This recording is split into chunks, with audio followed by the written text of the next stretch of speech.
Let's go. You're listening to Making Data Simple, where we make the world of data effortless, relevant, and yes, even fun. Hey, podcast listeners, Al Martin here. Hope everybody is well. Today, I have a distinguished guest, my good friend Jean-Claude Mamou. But I'm going to call you JC. Is that okay? That's exactly how people are calling me, so that's perfect. I've known JC for a while. He's one of the architects, the brilliant minds within our organization, transforming data integration in our governance portfolio. That's to be fully cloud native, etc. He's got the goods. Just a little bit more, he's a chief architect of information integration and governance portfolio. I don't like to always mention products, but that includes our Datastage product and other products like enabling WKC, Watson Knowledge Catalog, built on a foundation of being hybrid data fabric. All right, look, JC, why don't you describe your experience, what you're doing now, and then we'll go from there. Yes, so as you said, I'm the lead architect for Watson Knowledge Catalog and Datastage. Over the past couple of years, we've been reinventing these tools by creating a cloud-native versions of them and deploying them as a software as a service, and also as part of Cloud Pak for data. So we have both deployment models, and we've been busy doing that for the past couple of years.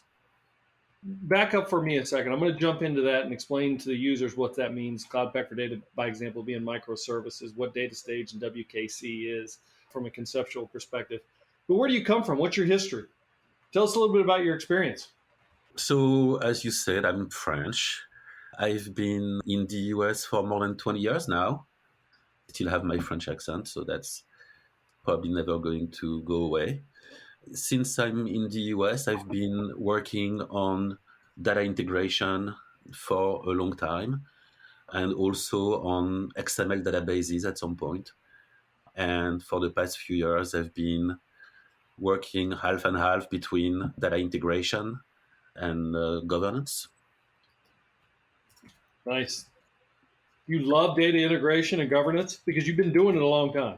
Yeah, I've been doing that for a long time. And I think what is very exciting is the opportunities that we have to bring these two things together in a much deeper way, so that whatever we do in governance can be surfaced in tools like data integration, so that a data engineer who is working with our data integration tools can find the actual business definition of the data that he's working with, or can make sure that the data is about to use in a data integration job is of good quality.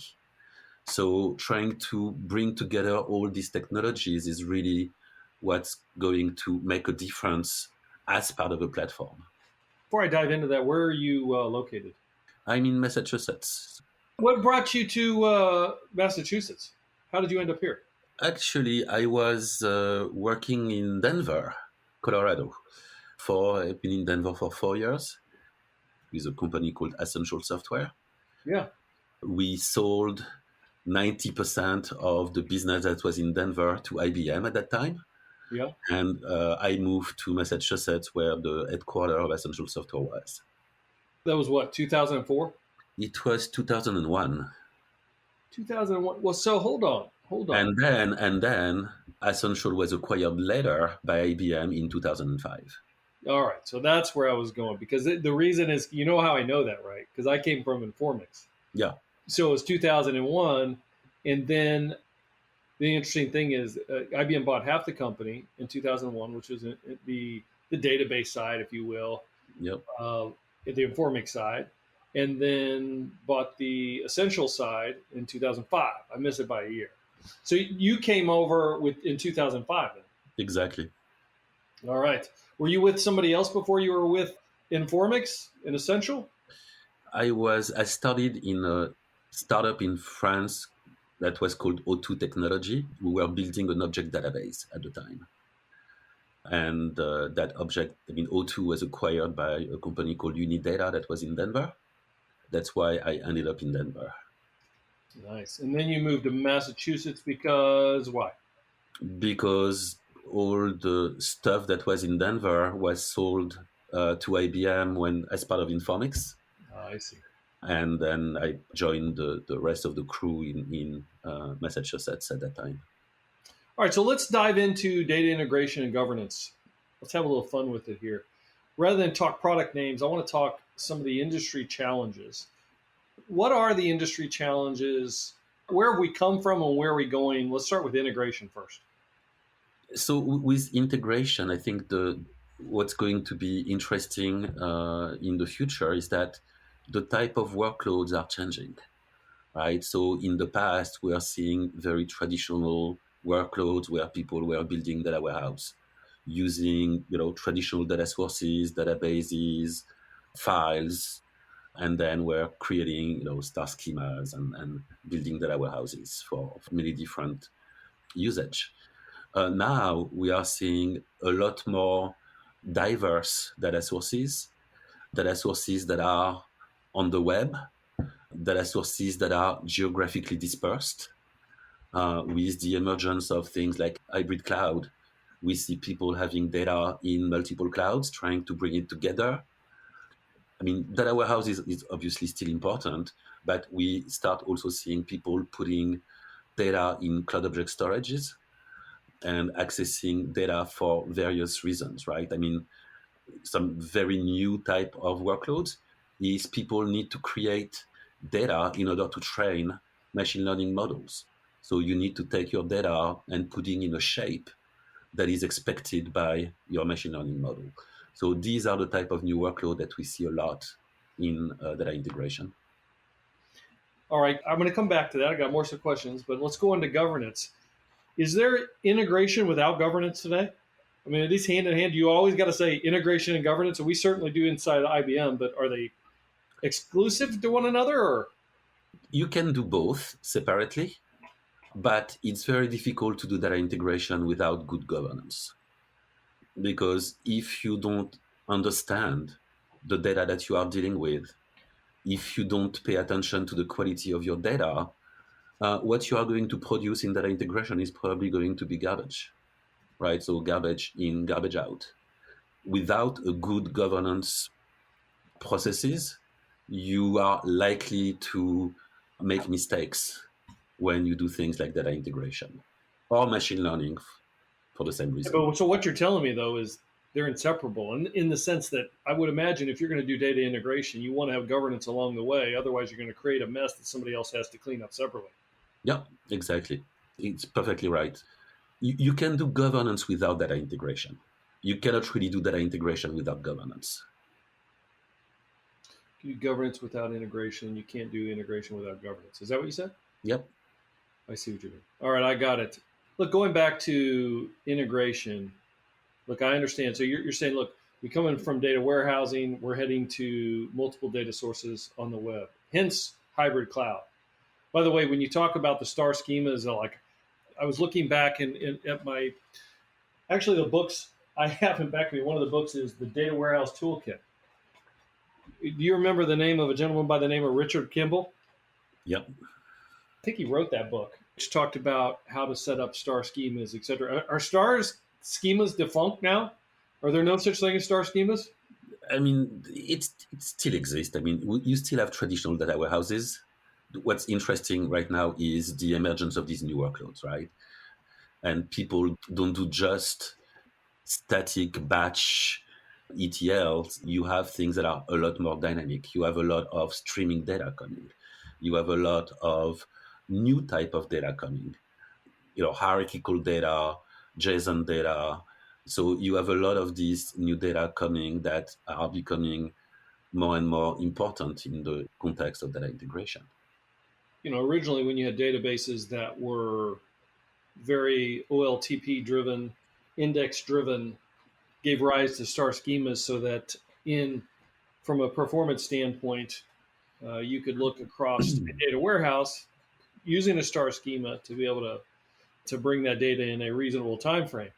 Now you're talking multiple data sources on the web. You're talking in different formats, unstructured, JSON, whatever. So now What is the new solution to be able to bring all that together? I know you're working on some of that today, but tell us about it.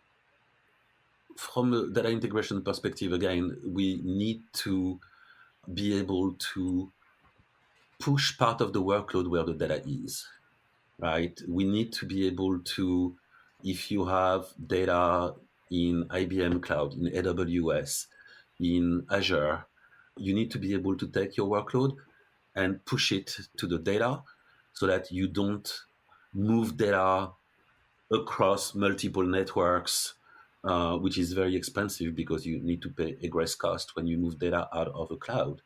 And then you have a lot of latency. So being able to push the processing where the data is providing a lot of gains for customers in terms of cost, in terms of efficiency, in terms of performance. So that's one of the things we are doing, which is leveraging what we do at IBM called IBM Satellite to be able to push the data from the control plane, let's say on the IBM Cloud, and push the processing to, let's say, AWS if the data is on AWS. And customers love that. All right, so I want to talk about that, pushing the workload where the data is. I mean, you're an architect, you've been doing this a while, you know data integration and governance. In terms of integration, what is the set of principles that you have? Like if you're advising a client, what are those principles? I know one, you just said, I'm going to push the workload where the data is. What other principles do you have that come off the top of your head? Understand your data. I think that's probably the most important thing that you can do. And that goes back to governance, by the way, which is one of our customers. They were making business decisions using some BI reports, like many companies do that.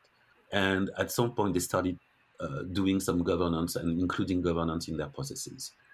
And they started to realize that all the decisions that they were doing were actually based on the wrong data. Why? Because some of data engineers that were kind of creating the data marts from where they are creating these reports thought he was using a particular column in a particular table and that column has a specific meaning, but he was using the wrong column. So pretty much taking the wrong data or with the data with a different meaning, a different business meaning, and all their reports were based on these wrong data. So very small mistake, but the consequences of these mistakes are huge. So it was not about the data integration process. It was because that data engineer didn't understand the data he was actually manipulating and transforming in his jobs. So this is why governance, understanding the data, making sure the data quality of the data is super important when you are doing data integration. I got a couple questions on that. So I got two now. Putting the workload where the data is, understanding your data, which really ties into governance. Any others that you say, look, you got to do X, Y, or Z? You need to understand what are your critical data. Not all data has the same importance. In data quality, what we call critical data elements is what is the data that is going to make your project successful. So if, let's take an example. If the project that you are working on is about, are you trying to identify PII data for a regulatory compliance project? Or are you trying to identify critical customers for your next marketing campaign? The critical data elements for these two examples are probably very different. So you need to understand what is your critical data. And once you have identified your critical data elements, you need to do a very deep data quality assessment and making sure that you are dealing with good quality data for what matters in your project. And I think that's also a very important part of the process. Is that a sub bullet essentially of understanding your data then? I think it's a little bit different. Understanding the data means understanding that column is a social security number. That column is a credit card number. And how do they relate to the business terms, the semantics that you are dealing with in your business? So that's really about understanding the type of data you are dealing with. The data quality is understanding if the actual data is of good quality. If you have a column that is a social security number, are you missing some of the data? Or do you have data that is in the wrong format? It's actually not a social security number. So there is a difference between understanding the semantics of your data and then understanding the quality of the data. And both are equally important. Okay. If that makes sense. No, it makes sense. I got you. I got you. Pushing the workload where the data is, understanding your data, and understanding the critical data, the semantics of that data. Is that it? I know that these are very deep, each one of those, and I want to go back. That's where I'm heading. Anything else that you say? Like if you're gonna do a billboard, would those be the three? Probably the three most important in my mind. All right, that makes sense. If you think of another one, well, I know I'm putting you on the spot. All right, pushing the workload where the data is. You talked to this. The data is everywhere, as you mentioned, multiple clouds. That's why IBM has become a hybrid cloud company. That we firmly believe to solve the problems, we've got to be hybrid. You also mentioned a product that we have called IBM Satellite that's pushing the processing to the cloud of choice or whatever. Can you explain what it means, the what and the how, I guess, of pushing workload where the data is? When we architecture our products like Datastage, we make a difference between what we call the control plane, meaning where the place where we manage, create the jobs, manage the jobs, schedule the jobs, and then the data plane, which is where the job is actually running. So we have all our microservices, we have all our controlling services in the control plane, and then we have the actual runtime on the data plane. And with IBM Satellite, we can take our data plane where the runtime is and push that runtime to multiple locations on different clouds or on-prem. So you can still have a single place where you create your job, where you manage your job, where you do all the command and control type of thing. And then based on the type of data that you are dealing with in your jobs, you may decide to run that particular job on IBM Cloud, that other job on-prem, that other job on AWS, and potentially even create a workflow, an orchestration of job that run in different locations based on the data that you are dealing with. So just to restate, basically Datastage, this is the tool that's an ETL tool. You're saying that you can manage, create, schedule ETL jobs in kind of a development environment and then throw it on a data plane where you can, it's a runtime essentially on any cloud. I presume that when you say any cloud, that's IBM, that's AWS, that's Google, Microsoft, and Microsoft, or on premise. exactly. Yeah, and we still have tons of customers that have data on premise, especially all the regulated industries that tend to have still a lot of data on premises. So it's still very important to be able to push workloads in their own data centers. So for the listeners, to do this, obviously you need Datastage. Maybe you're already using it. That's where you're managing, creating your jobs. You need IBM Satellite, yes? Yes. Satellite, I guess the question, the user would ask is, why doesn't Datastage have that functionality? What's unique to IBM Satellite? It's the convenience that you have. IBM satellites are piece of runtime that is securely connected to the IBM cloud, that is managed and run by IBM on multiple clouds, on different data centers. So a team at IBM has done the job of creating and managing all these runtimes in different clouds. And we just come and say, oh, I have my workload here. Let me push it to that satellite that already exists. It's the easy button. It's the very easy button. Absolutely. Good. I got it. So let me ask you this part of the question. You referred to this when we started. You referred to a product we call IBM Cloud Pak for Data, which is a microservices architecture that you could leverage and then bring in other capabilities. So for those that aren't familiar with the name, just know it's microservices. Where does that come into play here? IBM Cloud Pak for Data is a platform. The benefit of a platform is that all the products that you put in that platform are sharing a lot of capabilities, are sharing a lot of a common look and feel, are sharing a lot of underlying capabilities. So, for example, in Cloud Pak for Data, we have let's say, a common connectivity layer. And whatever it's Datastage, what's on Knowledge Catalog, what's on machine learning, autoscale, auto AI, they are all sharing the same connectivity layer. They are all sharing the same authentication mechanism. They are all sharing the same metadata catalog that happens to be the What's the Knowledge Catalog. So you have many, many different products all related to data and AI that are sharing tons of similar capabilities. So for the customer, it's finding a lot of commonalities between all these products that they are using. It's also allowing us, the development teams, to only work on what matters to us and not creating all this infrastructure that each product requires, because that infrastructure is provided by the platform.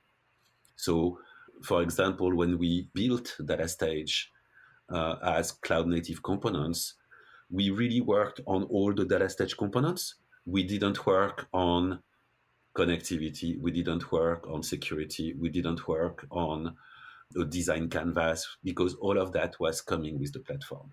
So we were able to work much faster and probably also providing something of much better quality, because we were only focusing on a very small part of what makes an entire product. Very good. I like it. So I think I got. But so could I use it if I didn't want to use a microservices architecture? If I said, hey, I just want to use Datastage, would you advise that, or would you say, hey, just use Cloud Pak for Data and only deploy Datastage in it, and you have Datastage? why would I need the microservices, or why would I want to put down that platform if I don't need it? I'm thinking from a client perspective. If they say, hey, look, all I want Datastage. Why can't I have a Datastage of the old? What would you advise them? That the fact that we have that platform makes it very simple for us to deploy the same product on-prem using Cloud Pak for Data software, and on the cloud using Cloud Pak for Data as a service. For the customer, that's the guarantee that they can create jobs. And if today they are on-premise, they can run them on premises. If tomorrow they decide to be on the cloud, they can take the same jobs, deploy them on the cloud. Or if they want to have an hybrid environment where they want half of their job to run on premises, half of their job to run on the cloud, they can do that very easily, because we have the exact same product, the exact same set of microservices that we deploy in all these deployment models. So that's a lot of security for the users and customers, that what they do today can be migrated to a different environment in the future. So let me see if I can kind of summarize. Basically, use Datastage. The good news is you could use it, I think, standalone SaaS, or you could use it for a Cloud Pak for Data. Why wouldn't you use it for Cloud Pak for Data in that microservices architecture? Because then you could take advantage of the entire platform. Like, you could modernize your environment whenever you want it, like the machine learning capabilities, etc. And then you can get to any cloud by using IBM Satellite. So with those three, you can pretty much do anything you want to do on any platform, grow as you want to grow. You're in a microservices architecture, and you're cloud native. Exactly. I did pretty good, huh? All right. That's just the first one. Let's go real quick to the understanding your data, the governance. So I get your story on the data engineer that didn't understand the data. I think it's a good story. The interesting thing for me is when we talk about understanding your data, it almost seems obvious. It seems obvious to the listener. But this is huge right now. A huge, huge, huge problem. And it's much difficult. I mean, there's data everywhere. So that mistake that you mentioned happens like probably a billion times a day. So Exactly. my question is, how do you avoid that? What are the technology we can use to make that easy so we don't see those repetitive mistakes? That's what we do in governance, right? Understanding your data, you need to first profile your data. You need to look at your, and this, I mean, when you say you, our tools need to look at the data. So you need to point the tools to the data. And what we are going to do is profiling the data. And we are going to classify the data.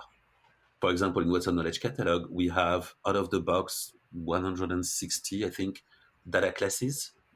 And a data class is something that will recognize that, for example, a column in the table is a street address, or is a zip code, or is a person name. So the ability of classifying the data is super important. That gives you a first level of understanding of the data. And of course, customers can create their own custom data classes. And a custom data class include some code that, or some method of matching the data with the data class definition. So it could be a regular expression, it could be an enumeration, it could be different ways that you give us as with a custom data class to decide what a column is about. So that's the first thing which is important.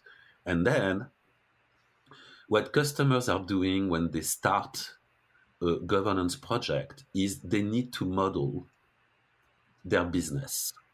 They need to create an ontology made of business terms and the relationship between these business terms. A bank, that's a business term, has customers. That's another business term. A customer can be an account holder. An account, you can create a large set of business terms with relationship that pretty much model all the business concept that you are dealing with your particular business. And we have something that we call the knowledge accelerators. And the knowledge accelerators are a set of business terms for specific industries. We do have healthcare, financial services, insurance, and each knowledge accelerator potentially contains 5,000, 10,000 business terms. So that's a way to accelerate the creation of that knowledge and that business vocabulary representation that you need to start with. And then once you have that, our tools will take your columns and will say, oh, that column is related to that particular business term in your ontology. So providing business meaning to your technical metadata, right? The technical metadata are tables and columns. And then you start associating business understanding, business meanings to that particular data.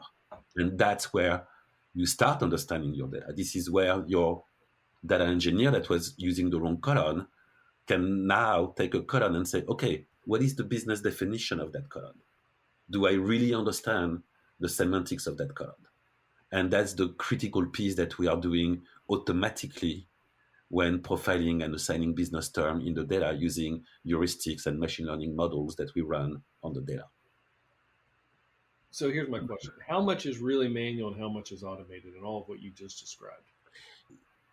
We try to automate as much as possible, but this is why you have data stewards.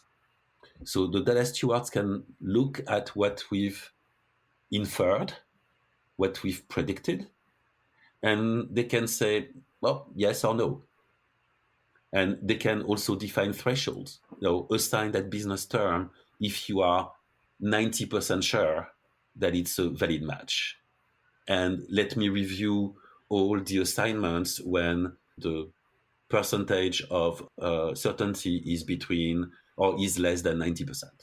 So there is a big part that can be automated. And then there is a part where the data steward can tell us, no, you were wrong. The right business term for that column is that. And the good thing is, as the data steward does that, our machine learning models are being continuously trained.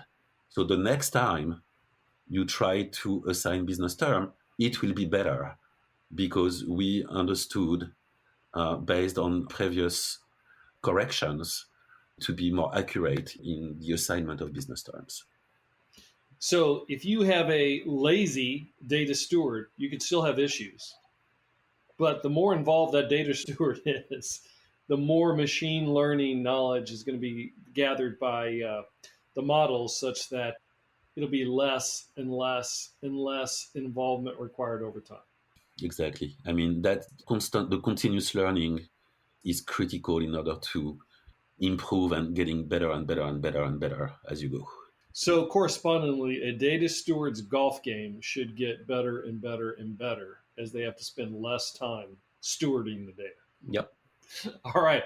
Understanding critical data, you got to hit me on that as well, just to make sure that the data quality that you mentioned, that is separate from understanding your data, number two.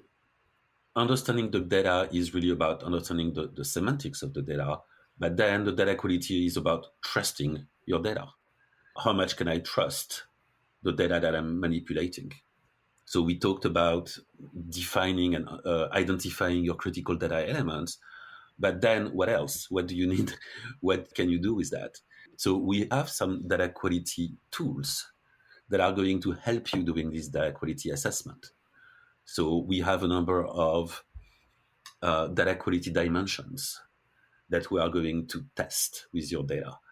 So the type of data quality dimension are things like data class violations. The data class violation is you have determined that a colon is a social security number, that's the data class. And then you have some data in the various rows of your table that don't match that particular social security number class. So that's a data class violation. You may have duplicated values once, even though your column is supposed to have unique values. Or you may have inconsistent capitalizations in your data. You may have missing values in your data. You may have suspect values, right? All the data in that particular look a certain way, but some other data look a little bit different. So that's suspect. Or you may have values out of range. You can define constraints and the data are breaking these constraints. So you have a number of quality dimensions that we check and we assign data quality scores to each of your columns. And then if our out-of-the-box data quality dimensions are not enough, you can create data rules and data quality rules saying, oh, if that column has that value and that other column has that value, then the third column should have value X. We see customers creating thousands of data quality rules that are specific to what they do, specific to their data, specific to their domain, and then run these data quality rules to assess the data.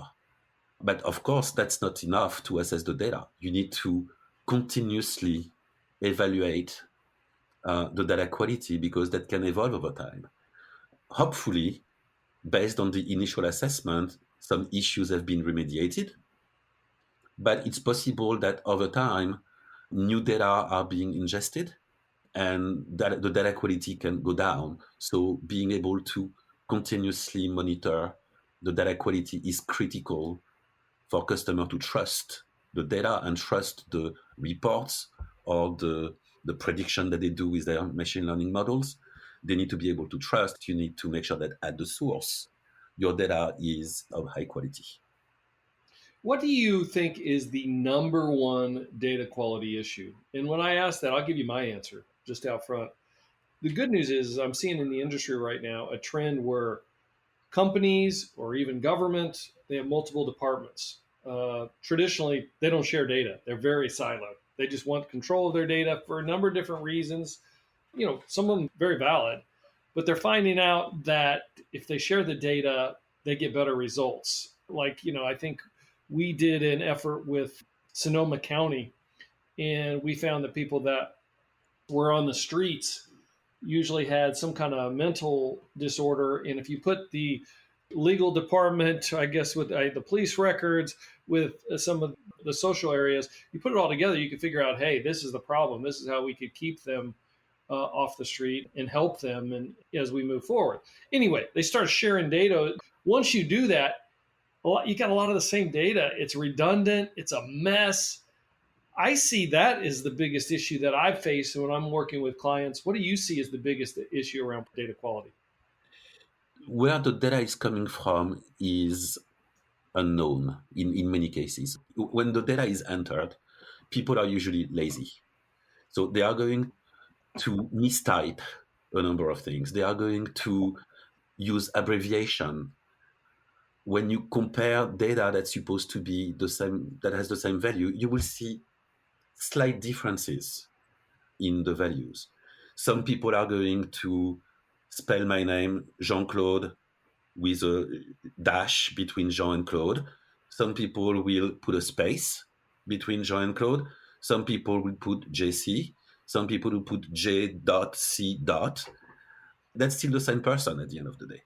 But I may have multiple tables, multiple databases where my name is spelled 5 different ways. How do you know that you are dealing with the same person? Or when you have street, it can be ST, it can be street. So you have a lot of values, different values in the data to represent the actual same data. And that's where we have an opportunity to do some automatic remediation of these data quality problems, because that's the type of thing where we actually can, using standardization technique and matching techniques, we can detect that this particular data should be the same and then fix it automatically.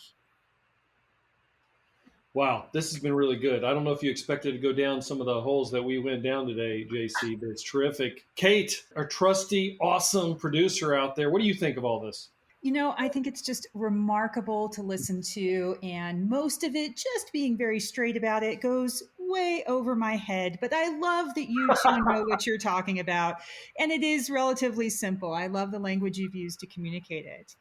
JC, I have a question for you that I love to hear from people who are so technically knowledgeable, and just in general. How are you inspired, and how do you figure out your next innovation and what problem you want to solve? Because I could imagine that there's so many different threads that you could perhaps pull on. How are you inspired, and how do you find your next innovation? Probably by listening to customers, because at the end of the day, we need to solve problems that people really have. Usually when we talk to customers, they are going to ask us, improve that feature or make that better. And then that's our job to ask them why. What are you really trying to achieve? What is really the problem that you are trying to resolve? And then when you start understanding the problem, really, it's not about fixing that problem. It's about potentially, creating something different that is going to solve their problem in a very different way, sometimes in a very innovative way, but not necessarily by improving something that we have, but doing something drastically different. And by listening and understanding what our customer problems are, we can actually find the next piece of technology or innovation that will solve their problem in a way that we didn't even anticipate before understanding what the actual problem was. That sounds fantastic. And do you have a process you follow once you have really worked through the customer's why? Do you brainstorm? Do you get in a room and just wander around? Is there a process you follow, or how does that work for you? I would love to tell you, yes, I have a very well-defined process, and it works all the time. Yeah, but I think each time it's different. Yeah. So sure, you try to, brainstorm. You try to bring the team together and say, hey, we need to solve that problem. Let's have an open discussion. But really, it's going to vary. But yes, we have a super defined process. It works all the time. I love it. I love it. I love your sense of humor. So it sounds like what I heard you say is it is really just listening. It really comes down to listening really, really well and listening with empathy and being able to understand when a customer says, well, I want this feature, or when anybody, I mean, this is pretty much with all people, right? When I want this, digging into it a little bit more to understand the why behind that, and Yeah. then take it from there, either enhancing something that may exist or more than likely developing a whole new piece of technology. Yeah, How absolutely. exciting. How exciting. Thank you for sharing. All right. So, Mr. Listener, when you think you've got it, I'm going to ask you this. Are you pushing the workload to where the data is? Do you understand your data? And do you understand whether your data is met with quality or not? If you answer no to any one of those, you're going to have to get JC on the call. Hey, where can folks reach you, JC, if they want to learn more, or where would you advise that the listeners go? I'm on LinkedIn. I'm Twitter.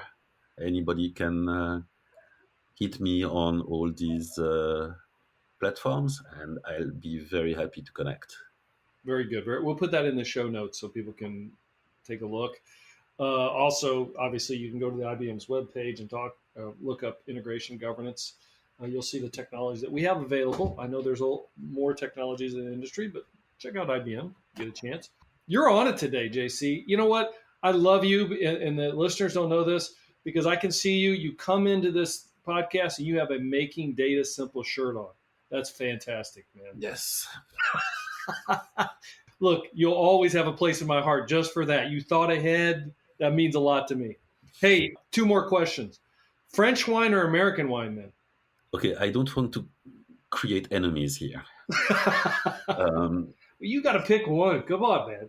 You got one side or the other. So I'm sorry to many listeners, but there is really, really, really no question. French wine.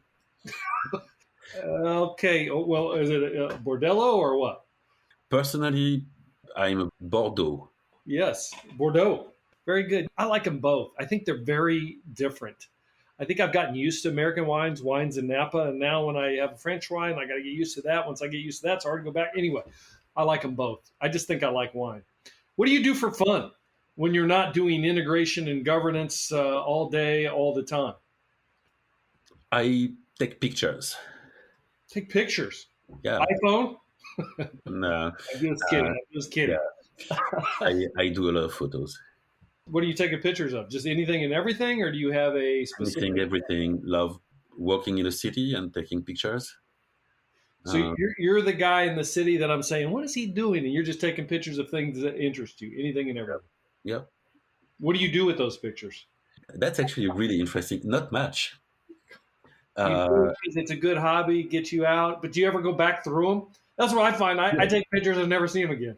I mean, the thing is, in the 20 years ago, I was actually, when dealing with actual films, I was doing all the processing, and I don't even know how these terms, what these terms are in English, because I never used them. But all the development and right.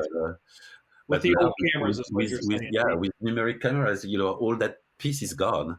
Yes. So you just do the same thing, but in using a piece of software in a computer to improve your pictures. Yeah. No, I got it. So you were a Kodak fan, and now Kodak's gone. You're all digital, and now you got to do the digital. But I would imagine there's just as much effort that has to go into it, because I see, like, even my kids, they're playing with all the different lenses and different stuff like that. Anyway, I presume that still holds true. Absolutely. Hey, thank you for being on the podcast. This has been great. Learned a lot. We'll get it out as soon as possible, probably here in a couple of weeks. You're a man among men. Thank you. Appreciate it. Thank you very much. It was really a pleasure to be part of it. All right. And thank you, listeners. Again, as always, rate us on your favorite podcast of choice, and hit us on almartintalksdata@gmail.com. We'd love to hear from you. Thank you, and we'll see you on the podcast. Thanks for listening to the Making Data Simple podcast, where we make data fun. Be sure to visit IBMBigDataHub.com/podcast to access the show notes and uncover even more great episodes.